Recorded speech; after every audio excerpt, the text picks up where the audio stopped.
Drill deep to left field. There it goes! See ya! Into the left field bleachers. A moonshot by Stanton. Driven out to deep right field. There it goes! See ya! Into the Yankee bullpen. A 3-run blast. Good evening and welcome to another installment of the New York Minute Sports Show. The Yankees win the series in the Bronx. We've got trade deadline madness. And did Brian Cashman just rebuild the New York Yankees in front of our eyes for nothing? Let me know in the comments below, what grade do you give Brian Cashman on this 2025 trade deadline? Don't forget to like. Don't forget to subscribe. It's New York Minute Sports. It's New York sports for New York nuts. Let's go! It's New York Minute Sports. It's New York Sports Talk for sports nuts. What's going on, guys? I don't know about you, but I am a happy man. The Yankees win the series against the Rays in the Bronx today, and Brian Cashman just rebuilt the New York Yankees in front of our eyes for peanuts. I'm going to repeat that. Brian Cashman just rebuilt the New York Yankees bullpen, bench, made them more athletic, and made them better defensively with nothing. The only two guys that he came up from our prospects was Flores and Rock Riggio. Flores, the first baseman catcher, and Rock Riggio, the second baseman. And guys, they didn't touch Spencer. They didn't touch Schlitler. They didn't touch Lombard, and none of the big guys. They didn't go for the shiny object in the room like Suarez, who's a strikeout machine and plays lackluster defense.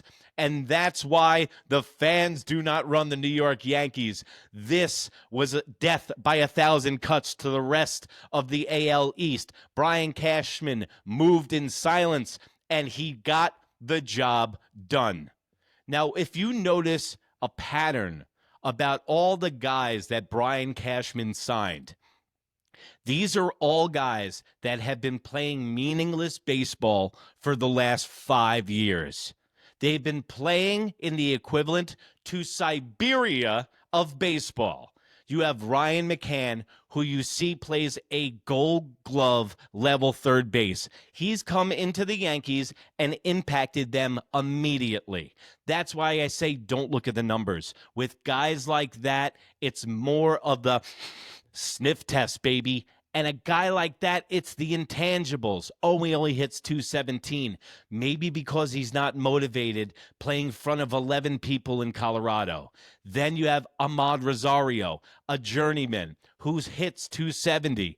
First of all, with Judge being out of the lineup, Ahmad Rosario has the third best batting average on your team overnight. And now you just got better against left-handed hitting.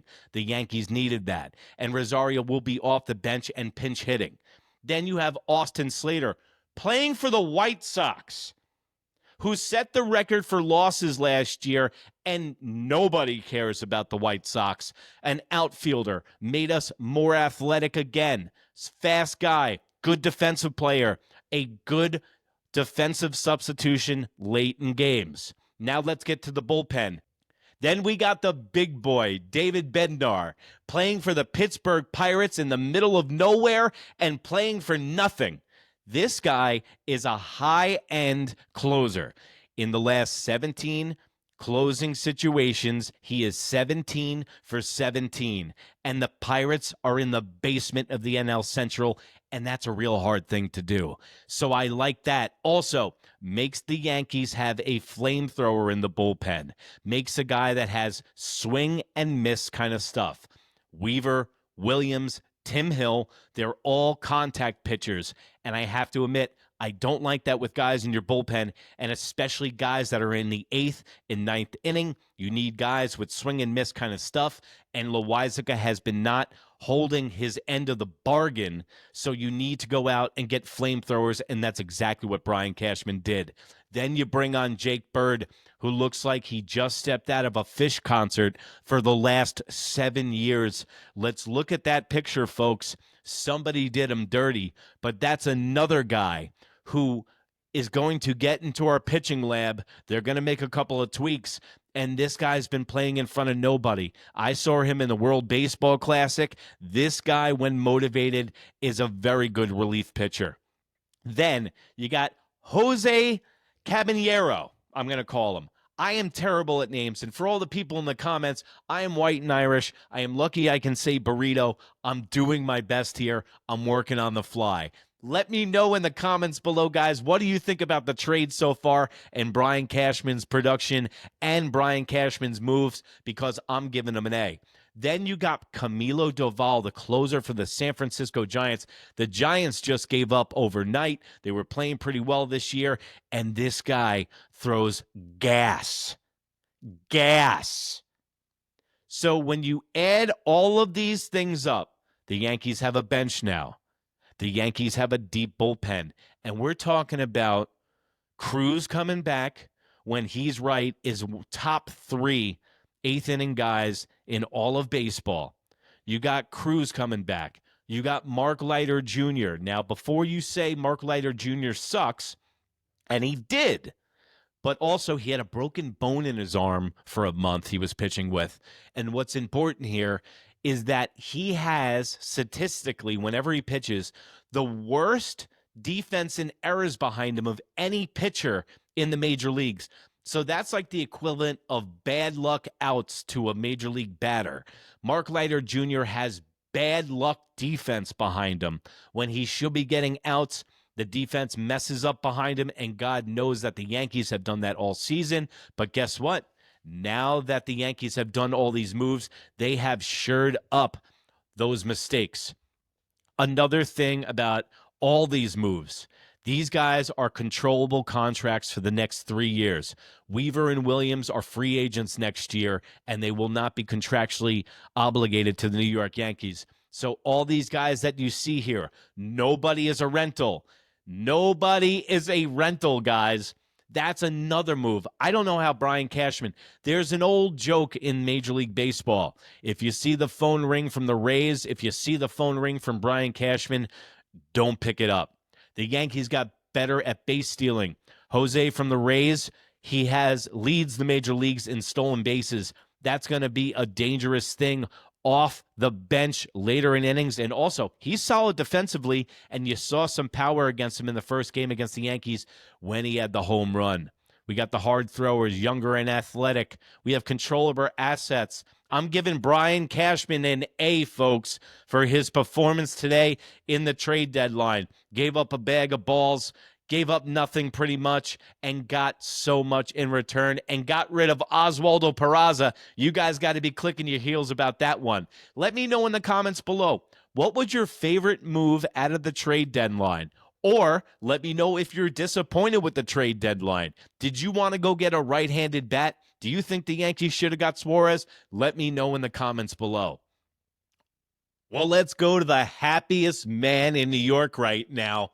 It's the Aaron Boone post-game press conference, who's probably licking his chops with all the new toys he has on the bench, and with all the matchups that he can do now. The world is Aaron Boone's oyster, so now you have no excuses. No, but what do you think of the moves that were made to try to improve your team here at the deadline? Yeah, excited. And going back to the start of it with McMahon and then Ahmed and Austin, and now obviously the additions today, and just saw Caballero in our clubhouse. So that was a little odd.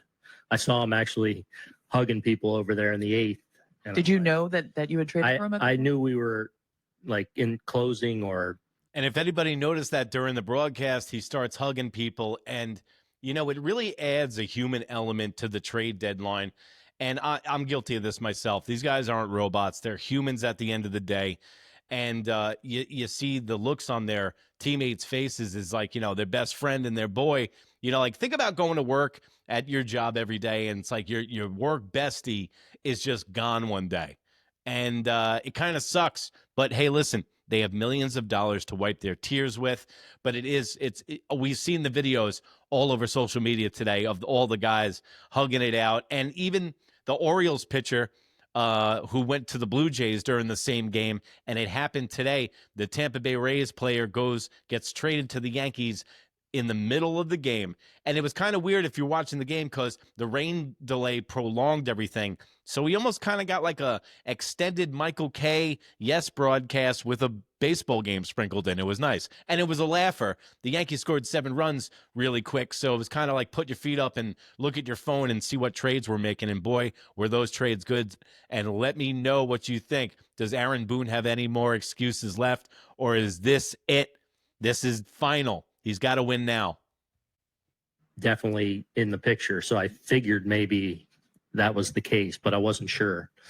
And then coming in and, obviously during the rain delay, I knew about Bird and Bednar and knew there was a chance at Doval too. So, love what they were able to do. Think we're a better club today than yesterday and certainly today than we were last week. And now we know what we were going with. And it's so funny. I joked around 3 nights ago on this show, and I said, hey, Boone, can you get us 6 people? In a very sarcastic tone. And, yeah, he did. Not only did he get us 6 people, he did it for nothing. So I'm sorry. I'm wrong. And that's why I do a YouTube show and not run the New York Yankees. Well, if I ran the New York Yankees, everyone would be fired. So what we got and, onward. You mentioned seeing Caballero. Did you have a chance to talk to him there in the clubhouse? I talked to him for a second. Yeah. What'd you say? So we've had some battles, but I like your game. So I think if you notice that Caballero, he's been a little bit of a thorn in the side of the New York Yankees, and it's always good to see those guys join your side of the equation because the Tampa Bay Rays are pesky, and that's who we got in the trade deadline. A bunch of pesky ball players, baseball players. You ever hear that? I know it sounds like a stupid statement, but we got ball players back. A lot of guys are high-end, very high-talented dude, but they're not gamers. They're not ball players. These are the guys that we got. These are kind of like high-end IKFs that we got all over the place to shore up all those holes that the Yankees had in the beginning of the offseason that they did not address. I think he brings a lot to the table, and I think he's going to be a very useful player for us. Is just a lot of different things he can do on a diamond and provide a lot of flexibility, a lot of position flexibility, the ability to run, scrappy, tough players. So really excited to add him to the mix. When you look at the bullpen now with the additions, especially of multiple guys that are capable of closing, how do you see yourself positioning that back end of the bullpen? Yeah, we'll see. Let's get them all there, have those conversations. And as John Sterling would say, that's a good problem to have, Susan, because you have like 4 closers now. So pick your poison any night. They're going to get their nose in the book. They're going to see which matchup works well. You really don't need to have the title of a closer. I'll give it to Weaver over everybody. I'll let Weaver be a closer now. Williams doesn't need to be my closer anymore. And before this happened, it was Tim Hill, Weaver, Williams. Now you have Cruz coming back and Mark Leiter Jr. coming back on top of all the guys that we just got now. And Bird is a left-hander, so that's going to be great out of the bullpen, man. They are so versatile. The games just got down to 5 innings. That's why the Yankees did not need a starter. They didn't need to go out and get Alcantara, who's a 2024 Honda Civic with 100,000 miles on it. I know we got 3 high quality arms to add to our pen, and feel like we have some real depth down there now, and we'll let it shake out now over the next couple of days. Brian, what was that rain delay like? You had 2 hours and 45 minutes, and we're guys watching TV talking about the trades. Yeah, I mean there was a buzz throughout the clubhouse, and guys were definitely following the information and the rumors and all the. And nowadays with social media, there's a bunch of videos going around of fans reaching their phone over into the field and showing the player, go, dude, you just got traded. Look, you just got traded. And the guy's like, what? Like, the players find out on their cell phones before the organization tells them, because guys like Jeff Passan are all over this. So, I mean, we're not going to get anything groundbreaking from Aaron Boone here. We usually don't. But I'll tell you this much. I am thrilled with the moves, and you can see with that Kool-Aid smile from Aaron Boone, he is thrilled as well. Also, you got to remember, these moves are a 1.5 move. And what I mean by that is they're looking to 2026, folks. These moves aren't just about winning now, which they are. They make the Yankees a better team right now. So not only are they win now moves without high leverage guys, they're moves for next year. 2026, this team is going to be absolutely loaded, okay? The starting pitching rotation, if everyone's healthy, knock on wood, Garrett Cole, Max Fried, Carlos Rodon, Luis Hill, Will Warren, Schlitler. You didn't give up Hess in the farm system. You didn't give up any of your big arms in the farm system, guys.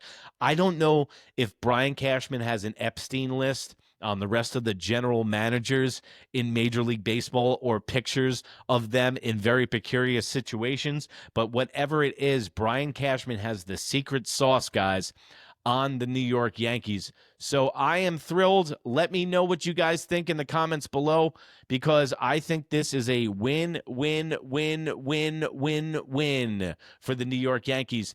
The Red Sox got a little bit better. The Rays were in a full sell, and the Yankees won today. So let's see actually where the Yankees are in the standings as of today. Let's go over to that. Also, the Astros, the Houston Astros look like they're rebuilding the Death Star.